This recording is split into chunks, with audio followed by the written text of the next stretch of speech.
कि पहले भारतीय नॉर्थ पोल पे गए और मैराथन। सर ये देश के लिए, भारत के लिए गौरव की बात है। राम गोपाल जी को क्या ऐसा जुनून चढ़ा कि मेरे को नॉर्थ पोल पे जाना है और मेरे को पहला भारतीय बनना है। मेरा जो सपना था वो 90 डिग्री नॉर्थ पोल पे पहुंचने का था। तो जब मैं अंटार्कटिका गया और जब मैंने 7 कॉन्टिनेंट्स कंप्लीट कर लिए, तब मन में ये था कि भाई जब मैंने साउथ पोल देख लिया है तो नॉर्थ पोल ही मुझे देखना चाहिए। सपने तो बहुत लोग देखते हैं, लेकिन सपनों को पूरा करने वाले बहुत चुनिंदा लोग होते हैं। मैराथन मतलब मैराथन है भाई, 42 किलोमीटर। अब मैं बोल रहा हूँ यार मैं तो 42 किया ही नहीं कभी। इनफैक्ट मैंने प्रैक्टिस में भी हाईएस्ट 32 किलोमीटर ही किया है, लेकिन मैंने इसको चैलेंज के तौर पे लिया और मैंने बोला कि भाई मैं फुल ही दौड़ूंगा। और यू वांट श्योर? मतलब भाई श्योर। मैंने फुल पे अपना नाम लिखा दिया। बहुत सपने आते थे और सपने में ये देखता था कि मेरे को भारत का झंडा मुझे 90 डिग्रीज पे फहराना है। ये इसको पागलपन बोलेंगे, सपना बोलेंगे, क्या बोलेंगे इसको? मुझे वाइफ, मम्मी, पापा सब पागल ही कहते हैं। बोला पागलपन किसका? कुछ बनने का, कुछ देश के लिए करने का। हमारे देश में ना स्पोर्ट्स को बहुत प्रायोरिटी नहीं मिलती है कि दूसरे देशों में अगर ये नॉर्थ पोल मैराथन किया है तो टीवी में तुरंत इंटरव्यू आ रहा है, वहाँ की सरकारें उन्हें ऑनर दे रही है। लेवल की गवर्नमेंट से रिकग्निशन हाँ। उस लेवल की नहीं है जिस लेवल की एक रिकग्निशन होनी चाहिए। अरे आपने देश को कितना सम्मान पहुंचाया है 90 डिग्रीज पे।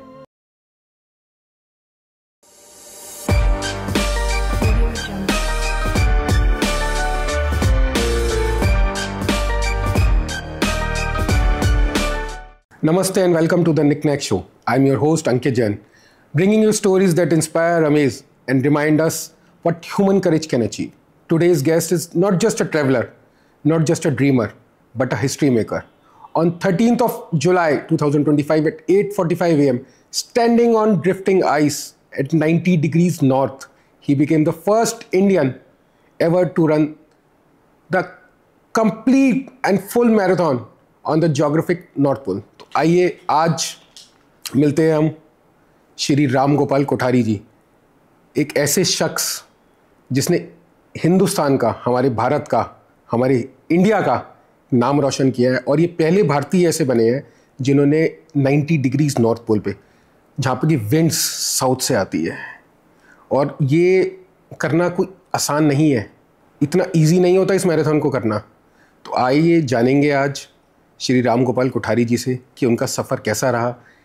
पोलर बियर्स भी देखे, बर्फ़ के नीचे क्या उन्होंने देखा, क्या उनका एक्सपीरियंस था, जानेंगे। तो इससे पहले कि मैं आपको राम गोपाल जी से मिलवाऊं, आइए एक क्लिप देखिए पहले।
but you can see the roof, the very wet, the water, like it's like running on the pool. So this side of the ship is the problem, and this is pretty white.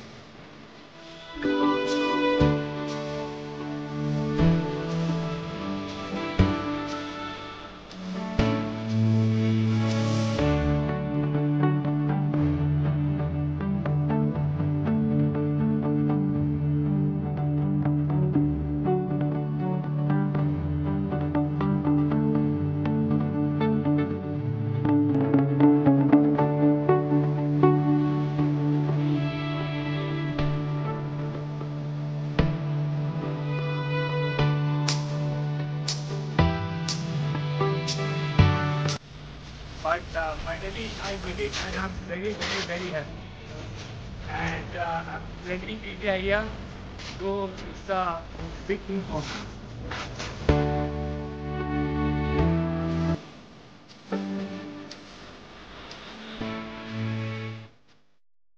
Sir, मैं आपका बहुत बहुत आभारी कि आपने अपना समय हमारे को स्टूडियो में दिया। सपने तो बहुत लोग देखते हैं, लेकिन सपनों को पूरा करने वाले बहुत चुनिंदा लोग होते हैं। आज हमें याद है, बच्चों को पढ़ाया जाता है स्पेस पे, first person to go on space. North pole का किसी को नहीं पता अभी तक। ये तो जब मुझे पता लगा, मुझे इस चीज़ का ज्ञात हुआ कि पहले भारतीय नॉर्थ पोल पे गए और मैराथन। सर, ये देश के लिए, भारत के लिए गौरव की बात है। इससे बड़ा सम्मान हिंदुस्तान का झंडा, north pole, 90 degrees north pole. मैं आपका दोबारा तहे दिल से बहुत बहुत स्वागत करता हूँ निकनैक शो में, और आपका कीमती समय जो आपने हमारे को यहाँ पे दिया है। और शुरुआत करने से पहले आगे आपकी जर्नी जानना चाहेंगे कि क्या अचानक राम गोपाल जी को क्या ऐसा जुनून चढ़ा कि मेरे को नॉर्थ पोल पे जाना है और मेरे को पहला भारतीय बनना है कि वहाँ पे नॉर्थ पोल पे जाके भारत का झंडा मैं लहराऊँ वहाँ पे। और बहुत गर्व की बात है सर। बात ऐसी है कि नॉर्थ पोल पे पहला इंडियन बनना जो कि जाके वहाँ पे मैराथन करेगा, ये एक कोइंसिडेंस की बात है। ये एक इत्तेफाक की राय है कि मैं फर्स्ट इंडियन बन गया जो नॉर्थ पोल पे 90 डिग्री पे जाके मैराथन किया। बट एक्चुअल में मेरा जो सपना था वो 90 डिग्री नॉर्थ पोल पे पहुंचने का था। बेसिकली ये शुरुआत हुई 2022 में, जब मैं अंटार्कटिका पहुंचा। तो जब मैं अंटार्कटिका गया और जब मैंने 7 कॉन्टिनेंट्स कंप्लीट कर लिए, तब मन में ये था कि भाई जब मैंने साउथ पोल देख लिया है, एग्जैक्टली 90 डिग्री साउथ पोल तो नहीं देखा है, बट मैं जब साउथ पोल चला गया हूँ तो नॉर्थ पोल ही मुझे देखना चाहिए। बट जब मैंने कॉस्ट के बारे में देखा कि भाई 90 डिग्री नॉर्थ पोल में जाने का कॉस्ट क्या है, तो पाँव पीछे चले गए एक बार।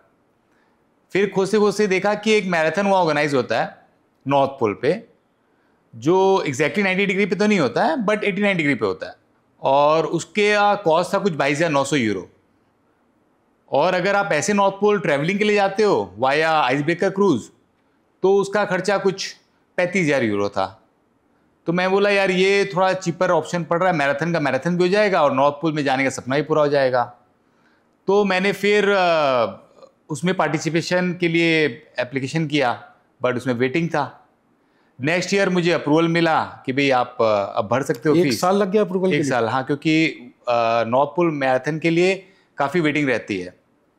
वैसे मैं बता दूं आपको कि 2018 के बाद नॉर्थ पोल मैराथन नहीं हुआ, जो स्प्रिंग वाला मैराथन होता है वो नहीं हुआ। उसके बारे में बाद में चर्चा करूंगा। बट जो मैं आपको बताना चाह रहा था कि नॉर्थ पोल का जो मैराथन का सफ़र है वो कैसे हुआ, ये बताना चाह रहा था मैं आपको जी। तो फिर मैंने स्प्रिंग मैराथन के लिए फॉर्म भर दिया। उसके बाद 22,900 यूरो भर के स्प्रिंग मैराथन के लिए पूरी तैयारियां, दौड़ और रनिंग स्टार्ट करना, रनिंग वगैरह प्रैक्टिस वगैरह स्टार्ट हो गई मेरी। लेकिन क्योंकि मैं मैराथन रनर नहीं हूँ, मैं एक ट्रैवलर हूँ। राइट। हालांकि मैंने हाफ मैराथन काफ़ी दौड़े हैं। मेरा पहला मैराथन हुआ था टाटा मुंबई मैराथन, टाटा एजी में हमारे नेशनल हेड हुआ करते थे, अभी वो दूसरी कंपनी में, जयेश खत्री, उन्हें ज़बरदस्ती मेरा फॉर्म भर दिया टाटा मूवी मैराथन के लिए। और मैं मोटा ताज़ा आदमी, भाई मैं कहाँ रनिंग करना जानूँ, लेकिन उन्होंने बोला नहीं भाई तुझे दौड़ना पड़ेगा। तो टाटा मुंबई मैराथन में दौड़ लिया, तो उस साल से मेरी रनिंग स्टार्ट हुई। बट मैंने कभी फुल मैराथन का सोचा भी नहीं। मैं रनिंग करता था कि अपने आप फिट रखने के लिए, क्योंकि इतनी ट्रैवलिंग कर रहा हूँ, इतने कंट्रीज घूम रहा हूँ, अगर आप फिट नहीं हो तो आप ट्रैवल नहीं कर सकते। 100% राइट। तो इसीलिए मैंने नॉर्थ पोल मैराथन का जो फॉर्म भरा ना, वो भी मैंने हाफ मैराथन के लिए भरा था। अच्छा जी। हाँ, क्योंकि 89 डिग्री नॉर्थ पे वो मैराथन होती है और उसमें ऑलरेडी 5 भारतीय दौड़ चुके थे। तो मेरे दिमाग में आइडिया आया कि भाई फुल तो राम भाई तुझसे होगा नहीं, तो हाफ मैराथन का पढ़ ले। और ये देखा कि भाई कोई भारतीय ने या किसी ने भी हाफ मैराथन दौड़ा ही नहीं है। भाई इतने पैसे खर्चे करे कौन हाफ मैराथन दौड़ेगा वहाँ पर। तो मैं बोला यार कम से कम चलो ये खिताब मिल जाए कि पहला भारतीय, पहला आदमी जो नॉर्थ पोल पे जाके हाफ मैराथन दौड़ा। बट शायद तकदीर को ये मंजूर नहीं था। हम नॉर्थ पोल के लिए सफ़र चालू किया हमने। क्रेस्नोयार्स्क रशिया में है, वहाँ पे जाके हम रुके।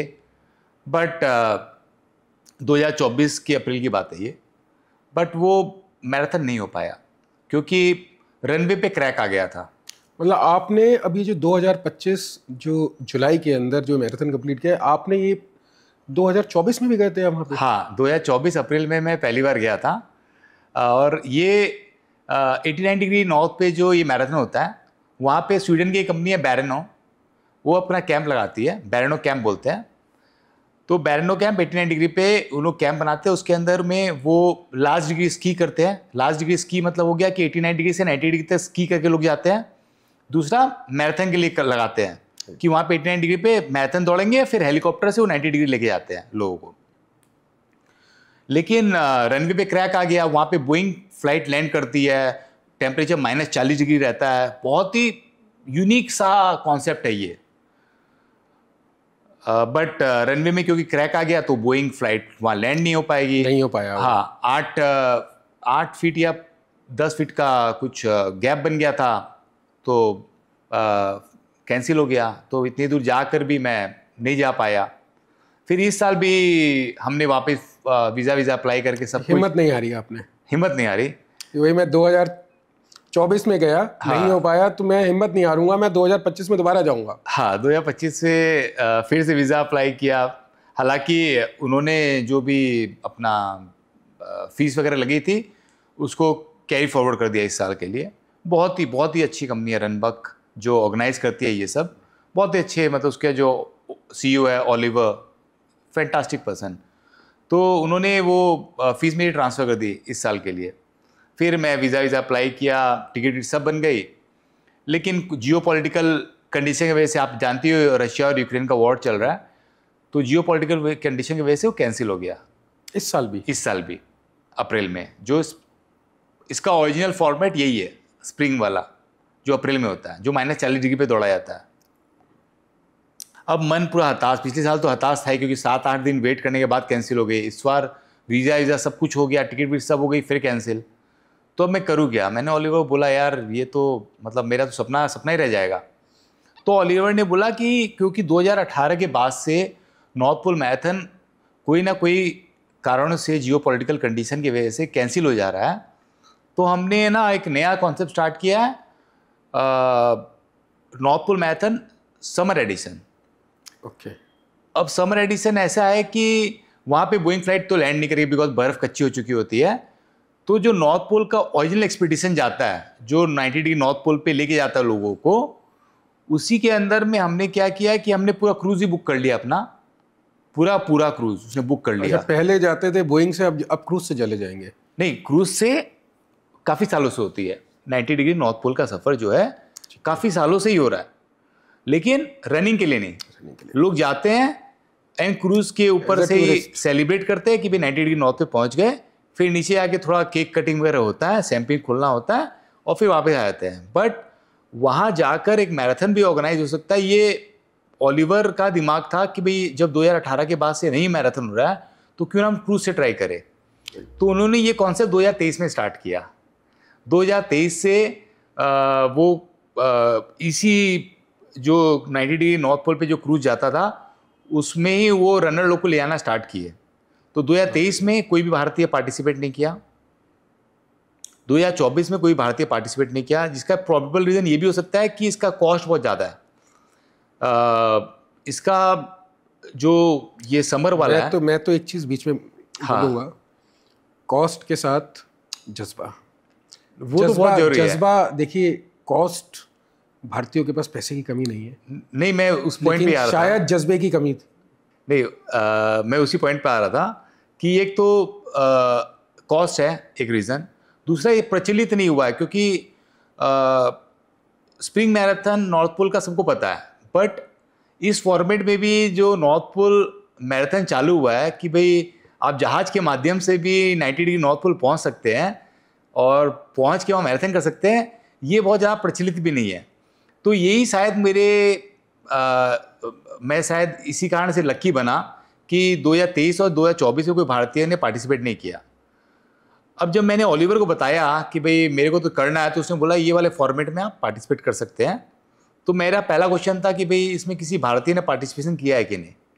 तो उसने बोला देखो भाई 2023 और 24 में नहीं किया, और अगर आप पार्टिसिपेट करते हो तो आप शायद पहले भारतीय बन सकते हो।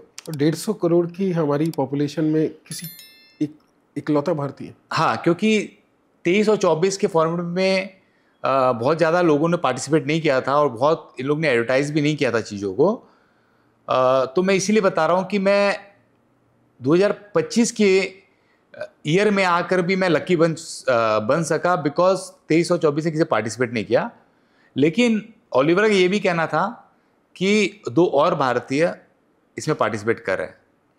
तो मैंने बोला ओलिवर को, भाई ओलिवर अगर मैं फर्स्ट स्टार्ट करूँ तो मैं फर्स्ट इंडियन बन जाऊँगा।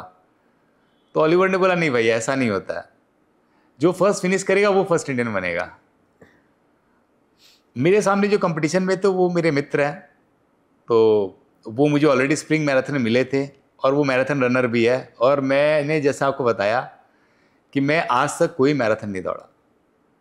तो मेरे लिए ये एक चैलेंजिंग थिंग थी कि उनसे पहले फर्स्ट आना। जो भी है, लकीली कितने देशों से लोग आए थे सर? 27 देशों से लोग आए थे और करीब 61 पार्टिसिपेंट थे इसके अंदर। 71 थे, बट 61 लोगों ने फुल मैराथन किया और बाकी 10 जन ने कोई 10 किलोमीटर कर लिया, कोई 5 किलोमीटर कर लिया। तो फिर ओलिवर से मैंने पूछा, अब ओलिवर ने जब मुझे बताया कि किसी और भारतीय ने पार्टिसिपेट नहीं किया, तो मेरे दिमाग में ख्याल आया कि क्यों ना मैं फुल मैराथन दौड़ूं। क्योंकि भाई हाफ मैराथन, देखिए मैराथन में अगर आप जानते हैं, मैराथन में हाफ मैराथन की वैल्यू नहीं रहती, मतलब वो भी दौड़ना संघर्षपूर्ण है। 100% चाहिए। हाँ, मुझे 50% नहीं चाहिए। हाँ, मैराथन मतलब मैराथन है भाई, 42 किलोमीटर। अब मैं बोल रहा हूँ यार मैं तो 42 किया ही नहीं कभी। इनफैक्ट मैंने प्रैक्टिस में भी हाईएस्ट 32 किलोमीटर ही किया है। लेकिन मेरे लिए चैलेंज था, टास्क था, और मेरे सामने जो 2 भारतीय थे, मेरे खास मित्र है वो आज की डेट में, वो लोग 40 मैराथन किए हुए हैं और मैं एक भी मैराथन नहीं किया हुआ। लेकिन मैंने इसको चैलेंज के तौर पे लिया और मैंने बोला कि भाई मैं फुल ही दौड़ूंगा। ओलिवर ने बोला श्योर? बोला भाई श्योर। मैंने फुल पे अपना नाम लिखा दिया। तो आपने जो बोला जज्बा, आपने एकदम सही कहा। इसके लिए जज्बा, हिम्मत चाहिए। डर नहीं लगा कभी? मैंने फॉर्म भर दिया मेरे फुल को मैराथन के बहुत लिए। डर लगा, बहुत। मैं जब 42 के लिए भरा तो मेरी वाइफ एकदम अगेंस्ट में थी। बोले कि नहीं, मैं आपको मैंने आज तक किसी को बताया नहीं पब्लिकली, बट आज आपको कैमरे में बता रहा हूँ कि मुझे बहुत पहले ही स्पॉन्डिलाइसिस हो गया था और कोविड के टाइम में आर्थराइटिस हो गया था। तो मेरे लिए ये सब करना बहुत ही चैलेंजिंग चीज़ है, बहुत ही चैलेंजिंग। बट क्योंकि अब करना था और एक मौका मिल रहा था, भगवान ने एक मौका दिया था कि भाई you can become first Indian, तो मैंने उसको चैलेंज के तौर पे लिया और मैं पार्टिसिपेशन किया। और भगवान का ऐसा आशीर्वाद भी रहा। हालांकि मैं ये आपको बाद में बताना चाहता था, लेकिन जब फिनिश हो रहा है तो मैं बता रहा हूँ कि भगवान का ऐसा आशीर्वाद भी रहा कि मेरे जो बाकी जो 2 मित्र थे उनसे पहले मैं फिनिश कर पाया। हालांकि मैं काफ़ी अच्छा कर रहा था शुरू में, बट जैसा मैंने आपको बताया कि धूप आ गई थी, बर्फ़ गलने लगी थी, मेरे पाँव अंदर घुस जा रहे थे बर्फ़ के अंदर में, मेरा कंप्लीट करना नामुमकिन सा हो गया था क्योंकि मुझे 9 क्रैम्प आ गए थे, मेरा टो भी पूरा मुड़ गया था क्योंकि बर्फ़ के अंदर बार बार धंस रहे थे ना पाँव, तो टो भी मेरा मुड़ गया था, तो मेरे लिए कंप्लीट करना असंभव सा हो गया था, असंभव सा। लेकिन मैं बोला कि नहीं, अगर तू नहीं कर पाएगा ना ये, तो फिर ये जो इतने दिन का सपना देखा है ना, जो रात को 2-3 बजे तक जगह रहता था, सपने आते थे? बहुत सपने आते थे। और सपने में ये देखता था कि मेरे को भारत का झंडा मुझे 90 डिग्रीज पे फहराना है एकदम। और आप विश्वास नहीं मानोगे, it will sound funny to you कि सपनों में मैं झंडे फहराता था। मुझे लगता है कि भाई मैं इस पोज में झंडे फहराऊंगा, उस छोटे झंडे फहराऊंगा, फिर लगता है कि यार काम डाउन भाई, पहले पार्टिसिपेट कर ले, दौड़ ले, कंप्लीट कर ले, फिर देखता, अभी रिलैक्स। तो वैसा है। तो इन चैलेंजेस के बावजूद भी हाँ, मैं स्लो जरूर थोड़ा हो गया, बिकॉज 9 क्रैम्प आना एक मजाक की बात नहीं है। लगा बीच में कि मैं छोड़ देता हूँ इसको? वेरी फ्रैंकली जब मेरा 32 किलोमीटर हुआ था, तो मुझे लगा कि यार अभी हो गया है ना राम यार, ये सब अब वापस कभी देखते हैं। बिना प्रैक्टिस के आया है तो उसी 32 किलोमीटर दौड़ा हुआ आदमी, और इतने टफ कंडीशन में दौड़ रहा है। अच्छे अच्छे रनर जो 400 मैराथन कर चुके हैं, उन्होंने ही बोला this is the toughest marathon we have ever run. तो एक नॉन मैराथन रनर के लिए क्या हाल होगा? रोड पे आदमी के लिए चलना मुश्किल रहता है। 48 किलोमीटर, 42 किलोमीटर आप बर्फ के अंदर, चूंकि बर्फ धस रही है, पैर पानी में जा रहा है, हवाएं। एग्जैक्टली तो वहाँ पे चलना भी मुश्किल था। रनिंग तो बहुत ही बड़ी चीज़ है, बट हम जहाँ पे बर्फ़ में पूरा पाँव धंस जा रहा था, वहाँ पे क्रैम्प भी आ जा रहे थे, टो भी जैसा बताया आपको पूरा मुड़ गया था, और 32वें किलोमीटर में मेरा टो पूरा एकदम मुड़ गया था, क्योंकि ऐसा एक मोड़ आया था जहाँ पर मेरा पाँव पूरा घुटने तक धंस गया था अंदर, तो उस टाइम टो पूरा मुड़ गया था, तो एकदम चलना भी मुश्किल हो रहा था। मैं आपको एक अपनी वीडियो भी साझा करूँगा जहाँ आप देख पाओगे कि मैं चल भी नहीं पा रहा हूँ। वो करीब मेरे को लगता है कि मेरे 34 या 35 किलोमीटर पे था, जहाँ मैं चल भी नहीं पा रहा हूँ, बट मैं हर बार अपने आप को स्ट्रेच करता था, स्ट्रेच करके वापस रनिंग स्टार्ट करता था, फिर क्रैम्प आता, फिर थोड़ा स्लो चलता, फिर स्ट्रेच करता, फिर दौड़ता। वाली सिचुएशन आपने अपने माइंड में मेकअप कर ली थी, I have to do it. मैंने एकदम माइंड बना लिया था मुझे करना है कि मैं या तो करूँगा या जाऊँगा नहीं यहाँ से, किसी भी हाल में करना है बस मुझे। तो ये मेरे लिए एक चैलेंज के तौर पे था कि मुझे किसी भी तरह से इसको कंप्लीट करना ही करना है। तो आगे बात करते हैं, सफ़र कैसा रहा? आप क्रूज से गए? सफ़र तो अगर मैं बोलूँ तो बहुत ही फैंटास्टिक था, क्योंकि जो पोनेंट का जहाज़ था, ये फ्रांस का एक 5 स्टार क्रूज़ है, और उसमें हर एक फैसिलिटी अवेलेबल है। तो सफ़र तो शुरुआत काफ़ी अच्छी हुई थी, काफ़ी सुंदर रूम था, व्यू काफ़ी अच्छा था, लोग काफ़ी अच्छे थे। देखिए, इस सफ़र में सबसे अच्छा अगर कुछ रहा ना, तो लोग, काफ़ी अच्छे अच्छे लोग मिले, देश विदेशों के इतने अच्छे अच्छे लोग, चाइना से, अमेरिका से, ब्रसल्स से, बेल्जियम से, काफ़ी अच्छे अच्छे लोग मिले। ये सफ़र का सबसे बड़ा हाईएस्ट पॉइंट था। हम काफ़ी अच्छे मित्र बन गए, हम लोग शायद एक फैमिली की तरह बन गए इतने दिनों में। दूसरा, सफ़र थोड़ा मुश्किल इसलिए था कि काफ़ी ठंड थी। तो आप जहाज़ के अंदर तो चलो गर्म रहता है, पर जहाज़ से आप जैसे भी आप बाहर की तरफ जाते हैं कुछ देखने के लिए, तो पूरी अंगुलियां वगैरह फ्रीज हो जाती है, दुनिया से कट जाते हैं आप। हाँ, पूरे आप दुनिया से कटे रहते हैं एकदम। मोबाइल फोन्स काम करते थे या नहीं, मोबाइल नेटवर्क नहीं रहता था, बट क्योंकि ये 5 स्टार लग्जरी क्रूज था, तो सैटेलाइट वाईफाई थी, तो 24 घंटे वाईफाई अवेलेबल था। सफ़र का सबसे बड़ा आनंद आया हमें सेकेंड डे। फर्स्ट डे तो चलो इंट्रो वगैरह में निकल गया, सब अनजान से थे। सेकेंड डे हमारा वेलकम पार्टी था हमारा जी। तो हम सब इकट्ठा हुए, एक दूसरे से अनजान। सिर्फ हम ये 5-6 जन जो स्प्रिंग मैराथन मिले थे, हम उन्हीं को जानते थे, बाकी किसी को नहीं जानते थे, सब एक दूसरे से अनजान। और पार्टी ख़त्म होने का डिनर वगैरह करते करते काफ़ी लोगों से, नए लोगों से परिचय हुआ। इतने बड़े बड़े दिग्गजों से परिचय हुआ जो आयरन मैन जैसे बड़े बड़े मैराथन कर चुके हैं। ऐसी एक चाइनीज़ लेडी से परिचय हुआ जिन्होंने 7 के 7 सबमिट कर चुकी है, मतलब माउंट एवरेस्ट से लेके जितने भी 8,000 मीटर की पहाड़ है सब चढ़ चुकी। ऐसे भी लोगों से मुलाकात हुई। बट टर्निंग पॉइंट जहाज में उस दिन आया सेकेंड डे, जब मैं फ़ोटो खिंचाने बाहर गया और कि भाई अब गुड नाइट है, चलो अभी 1-2 फ़ोटो, सूट वूट पहना हुआ है भाई, थोड़ा 1-2 फ़ोटो खिंचा लेते हैं। तब हम पानी में थे। अचानक में जहाज में बड़ा झटका लगा। अच्छा। ज़बरदस्त झटका। तो बोला भाई ये क्या हुआ? तो देख रहे हैं कि जहाज जाकर टकराया बर्फ़ में। यहाँ से हमारा नॉर्थ पोल का एक्चुअल सफ़र स्टार्ट हुआ, क्योंकि वहाँ से लेकर 90 डिग्री तक। ये तो आपने वो टाइटैनिक वाली चीज़ वो रिपीट करवा दी, हमारी ऑडियंस ये समझेगी वो। बट टाइटैनिक की तरह जहाज में कुछ डैमेज नहीं आया, बिकॉज ये स्पेशली मेड जहाज रहते हैं जो बर्फ़ काटते हुए आगे बढ़ते हैं। तो झटका लगा, सब एक बार घबरा गए, फिर देखा अरे ये तो बर्फ़ से टकराई है। तो बस सब एक्साइटेड, एकदम एक्साइटेड। लेकिन जैसे मैंने बताया कि सूट में था, कोई लेयर्स नहीं थे, ठंड में पूरे हाथ पैर फ्रीज्ड। फिर अंदर गए कि भाई अब चलो सोते हैं। उतने में फिर आवाज़ आई ज़ोर से, सब चिल्ला रहे हैं। मतलब क्या हुआ भाई अचानक? अब हमें तो कभी ऐसा एक्सपीरियंस किया नहीं, हमें क्या पता भाई क्या हो रही है बाहर में घटनाक्रम।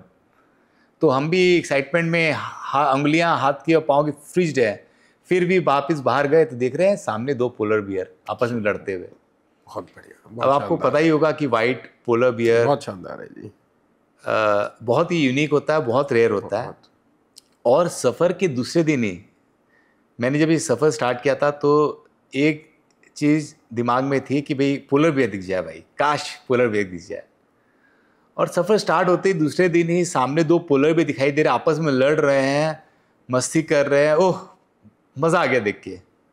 फिर हमने वीडियो बनाया, पूरे हाथ पैर सब फ्रीज्ड, पूरी उंगलियां फ्रीज। लेकिन वो जो पोलर बियर देखने का एक्साइटमेंट, ओहो मैं आपको कैसे बताऊं।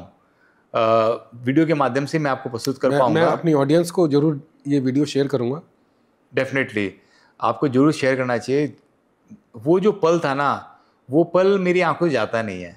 इनफैक्ट हम लोग हमारा एक ग्रुप है नॉर्थ पोल मैराथन का, वहाँ पे हर तीसरे चौथे दिन ये डिस्कस होता है। कोई बात होती है भाई ये पोलर बियर फोटो है, भाई ये पोलर बियर फोटो है। तो अभी भी लोग उस भावनाओं से जुड़े हुए हैं। मतलब सभी के जीवन में वो एक प्रमुख दिन था। हालांकि उसके बाद भी हमने पोलर बियर देखे, काफ़ी करीब से देखे। लेकिन होता है कि जब आप किसी चीज़ की जो चाहत होती है ना, जब पहली बार आप जब झलक देखते हैं ना, तो वो जो पहली जो झलक होती है उसकी अहमियत ही अलग होती है। अहमियत ही अलग होती है, एकदम आपने सही कहा। तो ऐसे हमारा सफ़र चलते रहा। 81 डिग्री से हम आगे बढ़ते, जो मैंने आपको सेकेंड डे बताया 81 डिग्री पे हमने देखा ये 2 पोलर बियर लड़ते हुए। फिर मैंने सोचा कि भाई अब तो बस देख लिया पोलर बियर, चलो इस सफ़र का तो अच्छा शुरुआत हो गया है, अब और तो क्या ही पोलर बियर दिखेगा। बट उसके बाद फिर अनाउंसमेंट हुआ, कैप्टन ने फिर अनाउंसमेंट किया पोलर बियर। सुबह 3 बजे कैप्टन का अनाउंसमेंट होता है, भाई पोलर बियर। और हम लेयर डाल के दौड़ रहे हैं और देख रहे पोलर बियर एकदम चलते थे हमारे सामने आ गया, हमारे सामने आके ऊपर देख रहे हैं हमें जहाज से। ओए होए, मतलब वो तो अलग तरह का नज़ारा था। 3 बजे सबको नींद आ रही है, लेकिन एक्साइटमेंट में सबकी नींद उड़ गई। सब कोई देख रहा हूँ चप्पल पहन के आ गया, कोई नाइट सूट में आ गया। इतनी ठंड, भयंकर ठंड। मैं तो लेयर वगैरह डाल के आया था, तो काफ़ी इंडियंस को जरा ठंड भी ज़्यादा लगती है। ये होता है, ये बात सही है। हमारे यहाँ पे जो इंडिया का जो टेम्परेचर है और जो लोग यूज टू नहीं है स्नो में रहने के, ऑब्वियसली ठंड तो लगना जायज़ सी बात है। एकदम सही बोला। और दूसरी चीज़ है कि एक्म्पलाइज भी होना जरूरी होता है ना। अभी आप दूसरे दिन ही हो जहाज में सफ़र में, ठंड, नई नई ठंड आपको लग रही है, तो और जो बाकी मेरे मित्र हैं वो ठंडे प्रदेश से ही आए हैं, कुछ ऐसे भी मित्र थे जो कनाडा वगैरह से आए हैं या वो बर्फ़ में ही दौड़ते हैं, तो उन्हें इतनी ज़्यादा ठंड नहीं लगती है। लगती तो सभी को है ठंड, वो यूज्ड टू है, हाँ, यूज्ड but टू हो जाते हैं। हाँ, वो यूज्ड टू हो जाते हैं, वो चीज़ है। तो इसी तरह हमारा सफ़र आगे बढ़ते रहा। अच्छा, मैंने आपको पहले दिन का सफ़र का बताया नहीं। दूसरे दिन का जो दोपहर का समय था, कैप्टन ने अनाउंस किया कि वेल है, there is a whale at 2 o'clock। मेरे जहाज को इन लोग ने टाइम के हिसाब से डिवाइड कर दिया, भाई 12 o'clock, 2 o'clock। तो मैं जब जाके बाहर देखा तो बहुत ही बड़ी वेल। तो कैप्टन ने बताया कि ये ब्लू वेल है। ब्लू वेल जो है इस संसार का सबसे बड़ा मैमल होता है। अच्छा जी। हाँ, ब्लू वेल से बड़ा मैमल कोई नहीं है। ये लंबाई में 30-30 मीटर भी लंबी हो जाती है। तो इतनी बड़ी ब्लू वेल हमने देखा। और कैसे पता चलता है कि ब्लू वेल आ गई, या फिर बल्कि ऐसा लगता है कि मैं ऐसे सुन रहा हूँ कि मेरे सामने डिस्कवरी चैनल जो होता है ना, वो मुझे भी ऐसे ही लग रहा था, साक्षात एक डिस्कवरी चैनल चल रहा हो। मुझे भी ऐसा ही प्रतीत हम हो रहा नेशनल था। ज्योग्राफिक चैनल देखते हैं, डिस्कवरी चैनल देखते हैं, बिल्कुल ऐसे आपसे बात करके ऐसा महसूस होता है कि बिल्कुल साक्षात सामने चल रहा हो जैसे। एकदम। तो ब्लू वेल जो है ना वो बहुत रेयर है, ये हर जगह दिखती नहीं है, क्योंकि ब्लू वेल को काफ़ी स्पेस चाहिए होता है और काफ़ी शांति चाहिए होती है। तो वो जो आपने वेल का अगर वीडियो देखा हो, वेल जब भी दिखाई देती है ना, एक उसकी जो सांसें है ना वो ऊपर फव्वार बन के उड़ती है। तो जब फव्वार बन के उड़ रही है ना, तो भाई वेल है भाई आपके बगल में। हालांकि मैंने वेल काफ़ी क्रोज से अंटार्कटिका में देखा है, मेरे से शायद 5 मीटर की दूरी पे। और उससे पहले फिलीपींस में मैं अभी दिसंबर 2024 में ही स्कूबा डाइविंग किया था। तो मैंने जहाँ मैं स्कूबा कर रहा था वहाँ पे ही वेल आ गई। वेल आ गई? वेल आ गई। डर नहीं लगा सर आपको? बहुत डर लगा, लेकिन गाइड ने बोला घबराने की बात नहीं है, उसके हाथ में कुछ करंट वाला ये है, तो अगर वो नुकसान पहुँचाएगी तो उसको टच कर देगा तो भाग जाएगी, डोंट वरी। बट वेल बहुत शांत थी।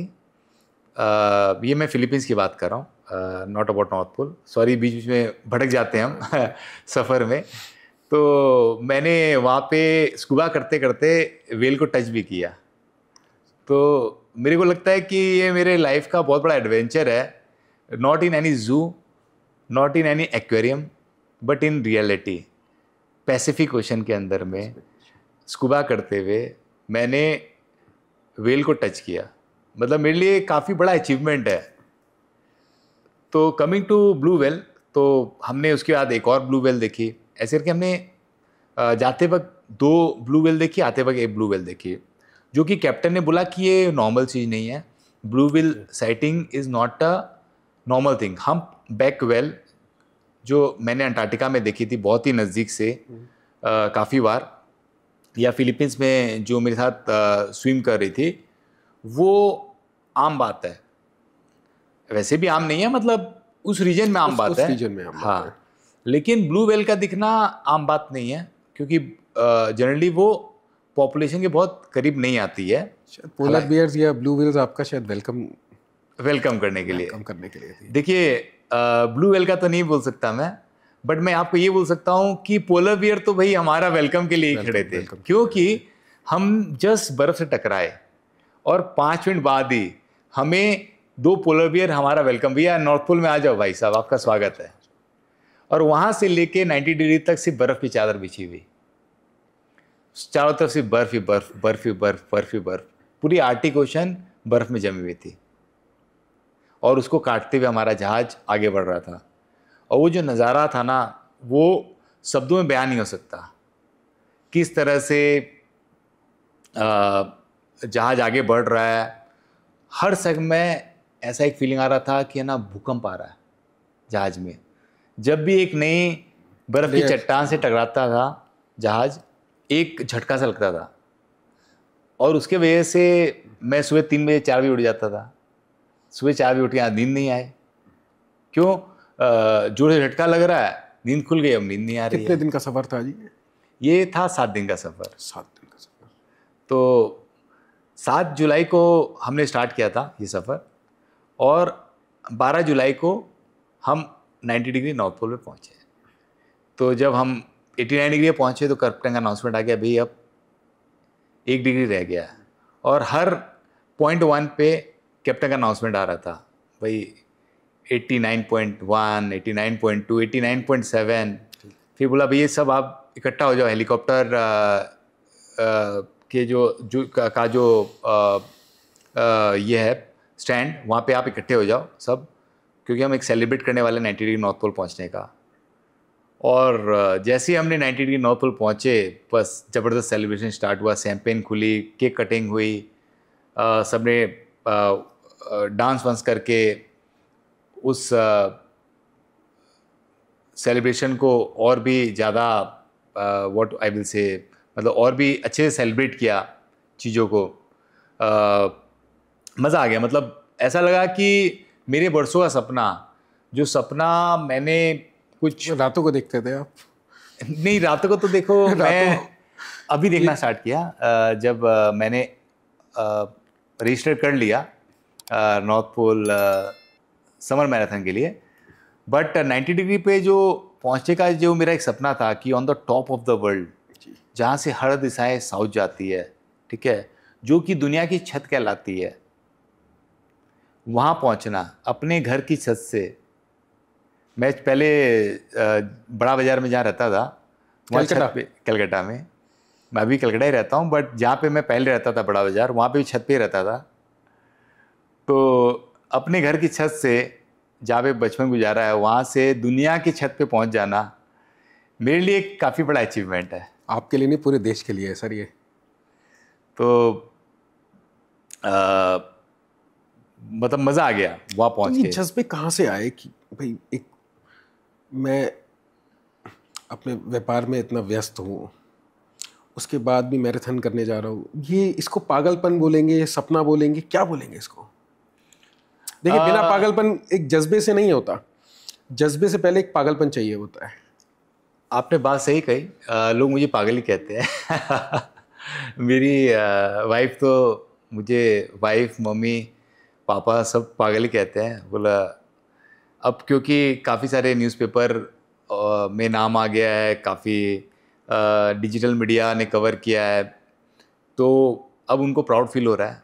बट जब मैंने रजिस्टर कराया था तो उन्होंने पागल ही करार कर दिया हिंदी था। का पागल और इंग्लिश का प्राउड दोनों प से ही चालू होते हैं। तो अगर Exactly. पागलपन नहीं है ना आप में, तो आप नेशन को प्राउड में नहीं लेकर आ सकते। एकदम सही कहा आपने। पागलपन किसका? कुछ बनने का, कुछ देश के लिए करने का। तो पागलपन जो लोग नेगेटिव लेते हैं, मैं उनको बता देता हूँ, ऑडियंस को भी बता देता हूँ कि पागलपन अच्छी चीज़ के लिए करो ना भाई। नहीं, पागल देश के लिए पागलपन करो ना। पागलपन अपने सपनों के लिए अगर किया जाए ना, तो वो पागलपन वो जायज़ सर, है। वो देश को प्राउड, देश के लिए प्राइड, प्राउड, ये आप देखिए ना, ये शब्द जो निकले, ये इतिहास लोग पढ़ते नहीं है। बात आपने सही कही, और मेरा ये मानना है कि मैराथन से बढ़िया स्पोर्ट्स कुछ भी नहीं है। मैराथन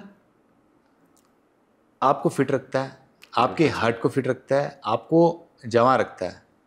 अगर मैं आपको अपने पहले की फ़ोटो दिखाऊंगा और आज की फ़ोटो आप आज सामने देख ही रहे हो मुझे, तो आपको समझ में आएगा कि एक मैराथन एक आदमी को कैसे जवान बना देता है, यंग बना देता है। मैं पहले कुछ 85 केजी से ऊपर का था और चेहरा वेहरा सही पूरा फुला हुआ था। सीरियसली? हाँ। तो अगर मेरा फ़ोटो देखोगे तो आप बोलोगे नहीं कि भाई तू वही राम है जो इस फ़ोटो में है, पहचान ही नहीं सकता कोई। तो मैराथन रनिंग या रनिंग ना आपको शेप देती है। अगर गवर्नमेंट या हम खुद पॉजिटिव वे में इसका प्रचार प्रसार करें और लोगों को रनिंग में इन्वॉल्व करें ना, तो मुझे लगता है कि आधी बीमारियाँ ख़त्म हो जाएंगी। शुगर है, प्रेशर है, हार्ट के प्रॉब्लम है, everything is everything can be cured with running. Physical fitness आपकी बहुत इंपॉर्टेंट है, बहुत बहुत बहुत बहुत इंपॉर्टेंट है। बहुत सुधर जाती है। मैंने ऐसे ऐसे लोगों को देखा है जिनका डायबिटीज़ भी गायब हो गया रनिंग करके, जो डायबिटीज़ के ऊपर लेवल में चले गए थे और आज रनिंग करके उनका डायबिटीज़ पूरा गायब हो गया है। तो रनिंग कैन डू मिरेकल। सफ़र तो मतलब ऐसा लगता है कि अब आने वाली जनरेशन देखो कितना जाती है यहाँ पे। इजी तो नहीं है सर, इजी नहीं है। हमारे यहाँ तो एक क्रैम्प पड़ जाए, मेरे तो अगर हाथ में या पैर में हल्का सा क्रैम्प आ जाए, मैं तो नहीं बढ़ सकता आगे। फिर वो दिन तो आराम में चला जाता है। वो दिन आराम में चला जाता है। और मुझे 9 क्रैम्प आए, 7 लेफ्ट वाले पाँव में और 2 राइट वाले पाँव में। वो पल बताइए जिस टाइम भारत का झंडा आपने लहराया, वो पल बताइए। हुआ यूँ कि 50 राउंड हमें दौड़ने थे। 50 राउंड? 50 राउंड, 42 किलोमीटर को उन्होंने 50 राउंड में डिवाइड कर दिया था, क्योंकि ज़्यादा लंबा कोर्स रख नहीं सकते थे, बिकॉज पोलर बियर खतरा रहता है। Polar bear can come there any time, polar bear can attack you any time. तो इसलिए इतने सारे गनमैन खड़े थे नज़र रखे हुए कि पोलर बियर कहीं से आ तो नहीं जा रहा है। तो जब मेरा 39वां राउंड चल रहा था ना, तो मन में ये जुनून था कि भाई अब तो सपना आराम पूरा होने वाला है। ठीक है, दिख गया था, थोड़ा सा हिंट मिल जाती है। हाँ, कि नहीं 49 राउंड था ना, 49। एक राउंड और बचा है। और उस जगह को भी पार करना था जहाँ पे क्रैम्प आता है, उसका नाम ही मैंने क्रैम्प जोन रख दिया था, बिकॉज वहाँ पे 7 बार क्रैम्प आया एक ही जगह पे 7 बार क्रैम्प आया मुझे, क्योंकि वो जगह ही ऐसी थी कि पाँव घुस जा रहा था। तो मैं बोला भाई इसको पार करना। आप बता रहे थे कि इतना पानी नहीं, कहीं पे तो घुटने तक घुस जाता, नॉट पानी बट बर्फ।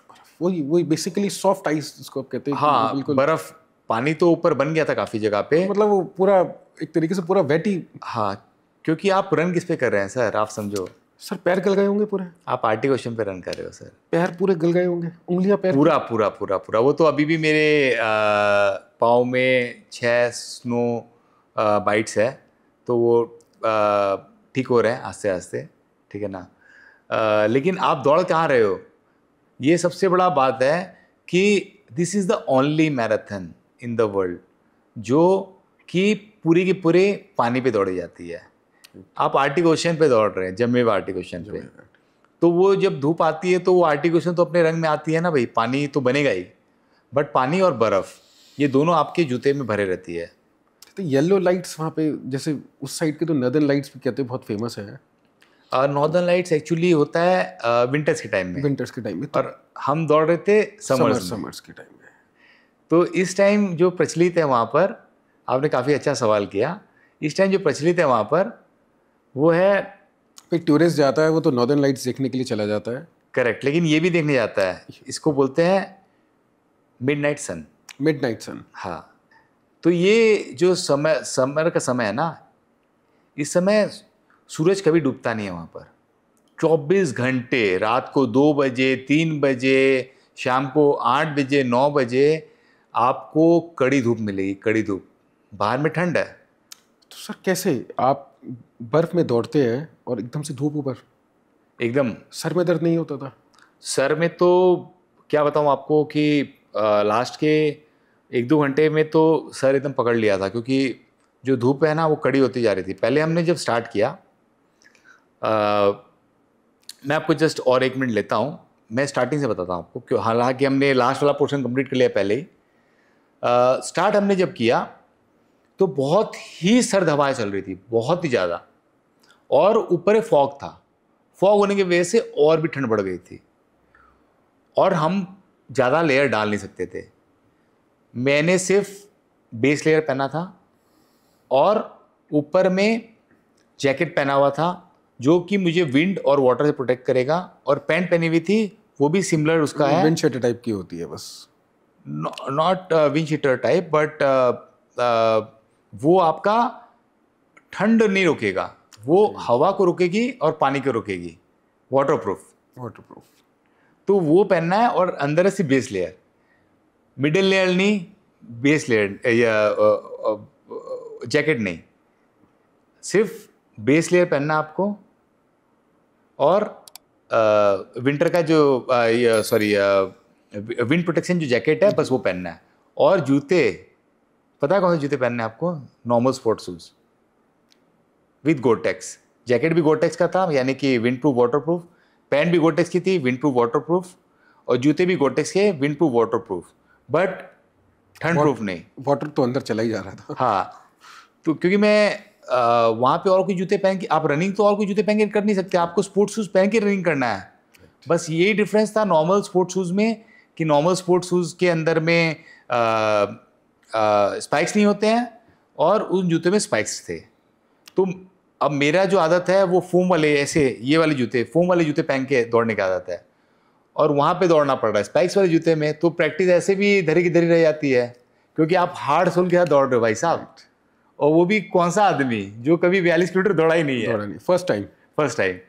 तो पहले 2 घंटा तो देखिए ये मौसम बहुत देखने में खतरनाक था, हवा इतनी सर्द थी कि मेरा पूरा नाक शून्य हो गया था। लेकिन ये दौड़ने के समय ना तकलीफ नहीं दे रही थी, क्योंकि दौड़ने के लिए आपको क्या चाहिए? एक टर्फ जो आपको स्लिप ना कराए, जो टर्फ नॉर्मल थी एकदम, क्योंकि जमी हुई थी, -8 डिग्री टेम्परेचर था, मैं आराम से दौड़ रहा था। हाँ, नाक पूरा शून्य हो गया था, वो बात अलग है, बट मैं बहुत मज़े से दौड़ रहा था। और मैंने 21 किलोमीटर जो है वो 2 घंटे 45 मिनट में कर लिए। हालांकि मैं बर्फ़ में दौड़ा हुआ नहीं हूँ और मैं फास्ट 1 घंटे 45 मिनट में 21 किलोमीटर कर चुका हूँ, लेकिन बर्फ़ के ऊपर में 2 घंटे 45 मिनट में कर लेना was a big achievement for me. Normal पे भी आप फेवरेबल कंडीशंस में नहीं कर पाते लोग। हाँ, बट मैं कर लेता हूँ। 1 घंटे 55 मिनट मेरा एवरेज टाइम है 21 किलोमीटर करने का। लेकिन जब 3 घंटे बीत गए रन के, तब सूरज आ गया, तो मैं बोला यार अब तो मज़ा आएगा, अब तो सूर्यदेव प्रकट हो गए हैं, तो नाक में जो ठंड वगैरह लग रही है ये सब, और उंगलियाँ भी फ्रीज हो जा रही थी, वो ठीक हो जाएगी। लेकिन मुझे क्या पता था कि भाई सूर्यदेव जब प्रकट हुए हैं तो कुछ अपना हम रंग रूप दिखाएंगे। हम नॉर्मल जमीन पे तो दौड़ रहे नहीं हैं, हम दौड़ रहे कहाँ? बर्फ़ पे। अब सूर्यदेव जब बर्फ़ पे अपनी कृपा दिखाए तो बर्फ़ गलना स्टार्ट हो गई, वहीं पे हमारी तकलीफ स्टार्ट हुई। अब मैं अपनी नॉर्मल पेस कंटिन्यू रख रहा था, जब मुझे पहला क्रैम्प आया, ओहो, मैं उठ ही नहीं पा रहा हूँ, मुझे लग रहा है कि मैं क्या करूँ, कैसे उठूँ, और ये भी साथ में डर लग रहा था कि ये कितने किलोमीटर? ये पहला मुझे जो क्रैम्प आया, मुझे लगता है कि मुझे किलोमीटर का जब ये था ना, तो मुझे पहला क्रैम्प आया और जोरदार आया। तो मतलब ये जो टफेस्ट फेज जो होता है ये स्टार्ट बेसिकली 20-25 किलोमीटर्स के बाद? नहीं, मेरे केस में आप एकदम सही बोल रहे हैं। ऐसा होता है मैराथन में 32 किलोमीटर के बाद क्रैम्प्स आते हैं, बट मेरे केस में क्रैम्प इसकी वजह से नहीं आया। मेरे में क्रैम्प इसलिए आया क्योंकि मैं तो नॉर्मल पेस पे दौड़ रहा हूँ, क्योंकि मुझे मैराथन कंप्लीट करना है 5 साढ़े 5 घंटे में। मैंने सोच के रखा था कि मैं 6 घंटे मैक्सिमम में कंप्लीट कर लूँगा। ठीक है। लेकिन वो जो बर्फ़ गल चुकी है, ये मुझे एहसास हो रहा था, बट इतनी बुरी तरह से गल जाएगी एक एक जगह पर, जहाँ पे एकदम डायरेक्ट सूरज का जिस तरफ था वहाँ पूरी की पूरी गल जाएगी, ये मैं सोचा नहीं था। तो मेरा पाँव जाके धंस गया।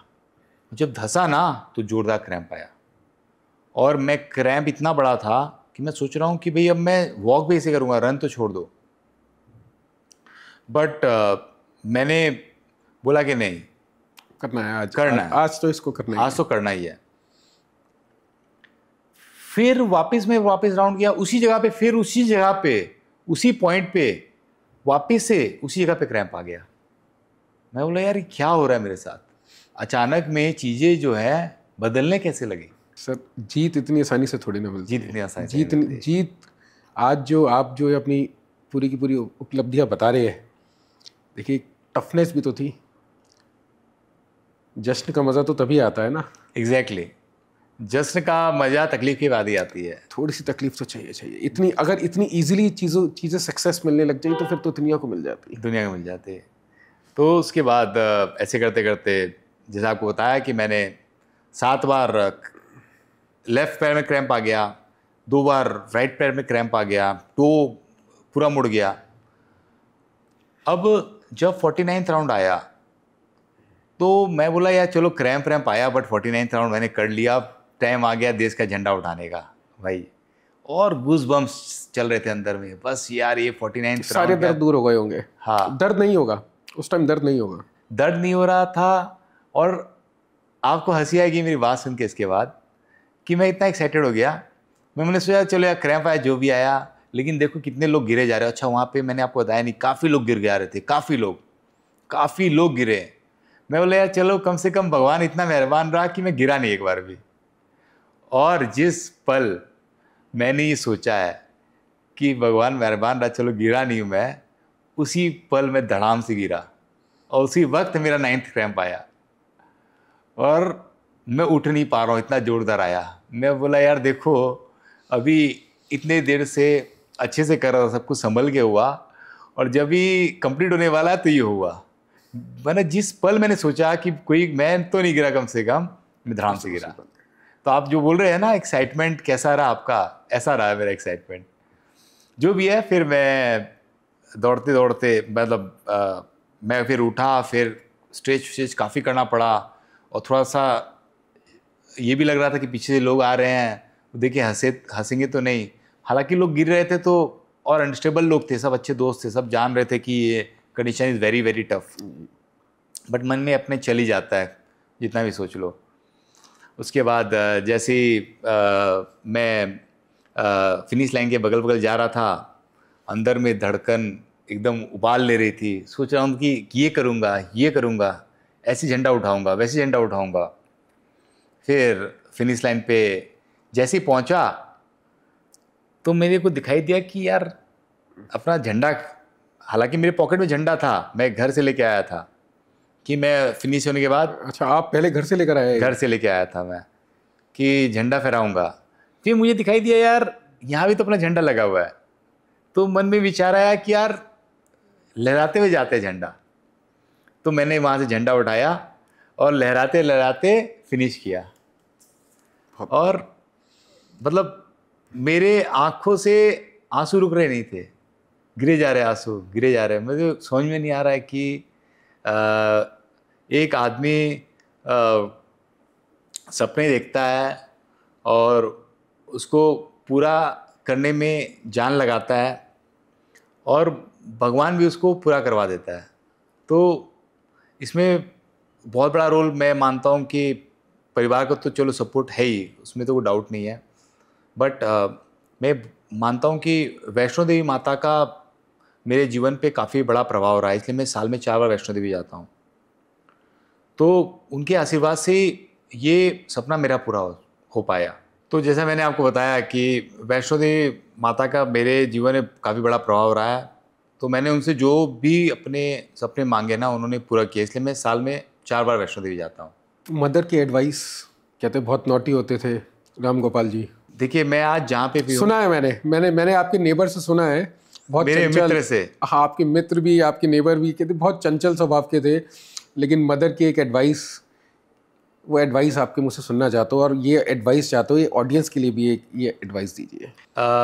जस्ट मैं आपका अपने लाइफ के रिवाइंड में जाऊंगा कि मैं जिस बैकग्राउंड में बड़ा हुआ हूँ वहाँ पर मेरे को छोड़ के मेरे जो बैचमेट नहीं बोलूँगा, मेरे जो बिल्डिंग मेट्स थे उनमें से मैं अकेले ग्रेजुएट बन पाया, और उसका पूरा श्रेय मेरी माँ को है। मेरी माँ अगर मेरे पीछे नहीं लगती, मेरी मम्मी अगर मेरे पीछे नहीं लगती और मुझे सही रास्ते में लेके जाती, तो उसी समय मैंने देखा था कि मेरे जो साथी थे, मेरे जो फ्रेंड लोग थे, वो गलत संगत में चले गए, पढ़ाई लिखाई पूरी नहीं की। बट मेरे माँ के वजह से ही आज जो मैं हूँ, उनके वजह से ही हूँ। उन्होंने मुझे कभी गलत संगत में पढ़ने नहीं दिया, पढ़ाई पे मुझे फोकस रखा, भगवान पे आस्था रखना है, साफ़ सफाई मेंटेन करनी है, अपना हाथ हमेशा ऐसे रखना है, कभी भी हाथ ऐसे नहीं रखना है। ये मेरी माँ ने सिखाया मुझे, और उसी प्रिंसिपल में आगे आज तक चल रहा हूँ, और उसी प्रिंसिपल की वजह से आज मैं आगे बढ़ पाया।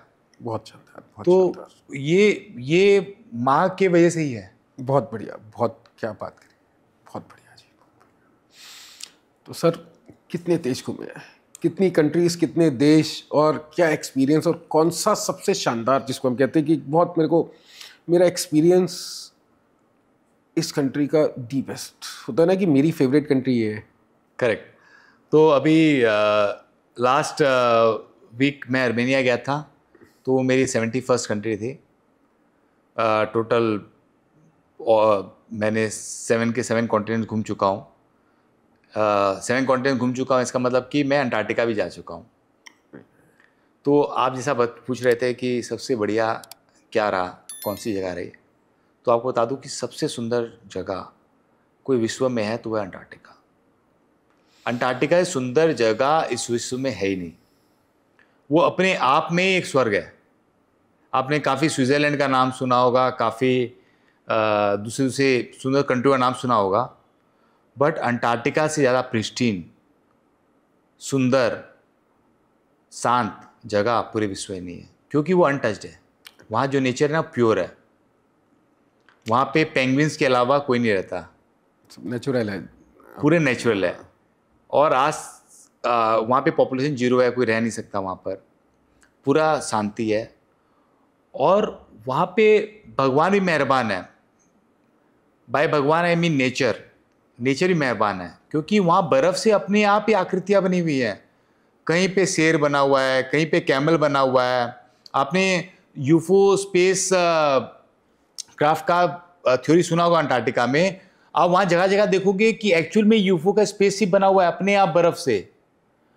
लोग बिलीव नहीं करेंगे कि भाई यहाँ तो कोई रहता नहीं है, यहाँ कैसे 12-12, 14-14 खंबे कैसे बन गए, गोल एक ही आकार के खंबे। मतलब ये मिरेकल से कम नहीं है। और पेंगुइन्स हजारों की संख्या में, लाखों की संख्या में बहुत फ्रेंडली है, कॉलोनी। बहुत फ्रेंडली होती है, बहुत मतलब देख के ऐसा कोई बंदा है ही नहीं जो पेंगुइन को देख के जिसके चेहरे पे मुस्कान ना आए, ऐसा कोई बंदा है ही नहीं। तो मेरे हिसाब से मैं नंबर 1 पे अंटार्कटिका को दूंगा, नंबर 2 मैं ग्रीनलैंड को दूंगा। ग्रीनलैंड आप नाम पे मत जाइए, नाम है ग्रीनलैंड बट पूरा बर्फ़ से भरा हुआ है।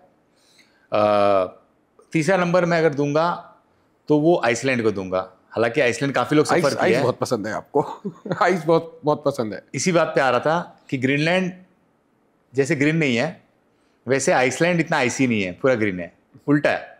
ग्रीनलैंड घास से भरा हुआ, ग्रीनलैंड बर्फ से भरा हुआ है और आइसलैंड घास से भरा हुआ है, पूरा हरा भरा। लेकिन आइसलैंड ऐसी जगह है जहाँ पे हर एक चीज़ है, हर एक चीज़। चाहे आप झरने की बात कर लो, नदी की बात कर लो, समुद्र की बात कर लो, आप वल्कनो की बात कर लो, आप गीज़र की बात कर लो, गर्म पानी के फुहारे उड़ते हैं, हर एक चीज़ जो आप सोच सकते हैं। तो मैं ये 3 चीज़ बताना चाह रहा था, ये 3 जगह बताना चाह रहा था। जीती जागती Discovery Channel, National Geographic Channel ही नज़र आते हैं मेरे को। हाँ, लाइफ तो मतलब मुझे तो ऐसे ही लगता है। मैं तो बहुत शौकीन हूँ नेशनल ज्योग्राफिक का, डिस्कवरी का।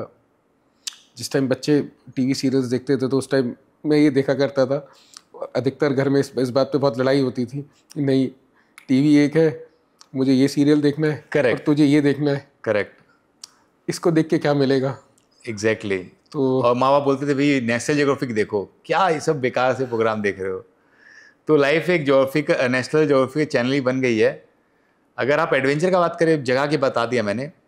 अगर आप एडवेंचर की बात करें तो ऑब्वियसली नॉर्थ पोल, तो मैराथन तो मेरा सबसे बड़ा एडवेंचर रहा है लाइफ का। यूथ के लिए या जनरेशन जेनजीज जो आप भी जानते हैं, उनके लिए एक मैसेज दे दीजिए कि एडवेंचर अगर करना हो तो आजकल जैसे राफ्टिंग पे बहुत जाते हैं, तो वो कहते हैं कि एडवेंचर हो गया, तो ये एक बार बता दीजिए कि आप कहाँ कैसे जा सकते हैं, कि ऑडियंस के लिए एक मैसेज दे दीजिए सर। देखिए, आप कुछ भी करो, ठीक है, लेकिन एडवेंचर, अभी रिवर राफ्टिंग आप जो बोल रहे हैं कि एडवेंचर है, या वो आज बहुत ट्रेंड में चलता है ना। हाँ, तो ठीक है, मतलब आप एक गियर में हो, आपके गियर पहना दिया गया है एंड आप राफ्टिंग कर रहे हो। अगर आप नीचे गिर भी जाते हो तो वो संभाल लिया जाता है। बट अगर आप एडवेंचर की बात करते हो तो मेरे हिसाब से सबसे बढ़िया जो मुझे लगता है, मेरी निजी राय है, कि लोगों को पहाड़ चढ़ने चाहिए, छोटे छोटे, मतलब ऐसा नहीं है कि जैसे मैंने किलिमंजारो किया, जैसे मैं बता रहा था मेरा सबसे बड़ा एडवेंचर जो नॉर्थ पोल है उसका सबसे बड़ा एडवेंचर किलिमंजारो। आपको पता होगा Kilimanjaro is among one of the 7 summits. आपको मैंने बताया था कि मैं 7 समिट्स करने वाला हूँ, उसमें एक समिट मैं ऑलरेडी कर चुका हूँ, किलिमंजारो, जो अफ्रीका का हाईएस्ट माउंटेन है। तो आप जब छोटे छोटे पहाड़ चढ़ते हैं ना तो आपको समझ में आता है कि एक्चुअल एडवेंचर क्या है। आप जो रिवर राफ्टिंग का बोल रहे थे, ठीक है वो भी एडवेंचर है, no doubt, you are been taken care, but जब आप पहाड़ चढ़ते हैं ना तो आपको समझ में आता है कि एडवेंचर क्या होता है।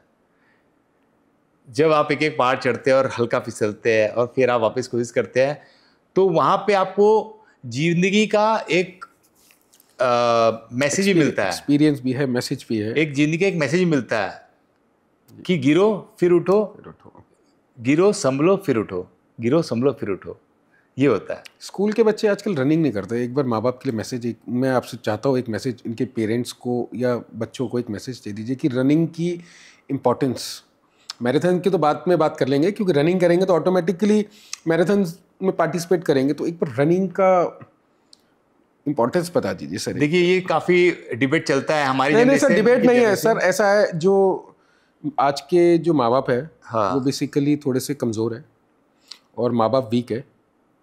हमारी जब हम लोग थे तो I was 120 kgs in 10th class, और हमारे माँ बाप अगर डंडा नहीं मारते ना कि भाग, तो फिर वो आज वो 120 का 150 160 ही होता।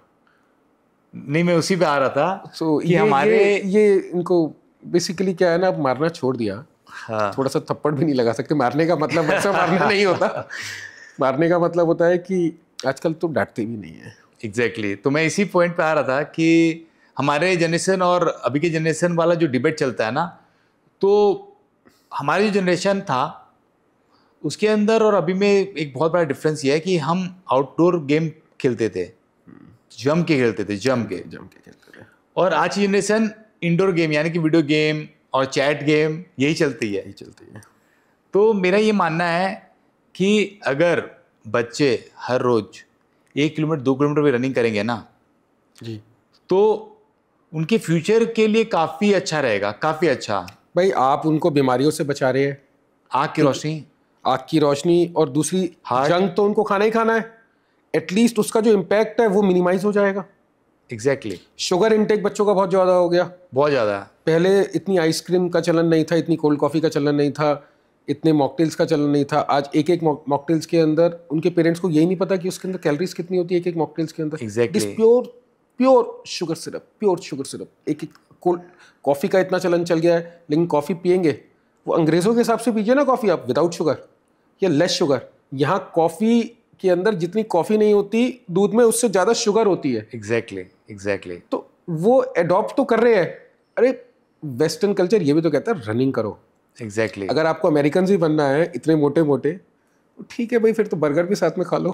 नहीं, आपने एकदम सही कहा।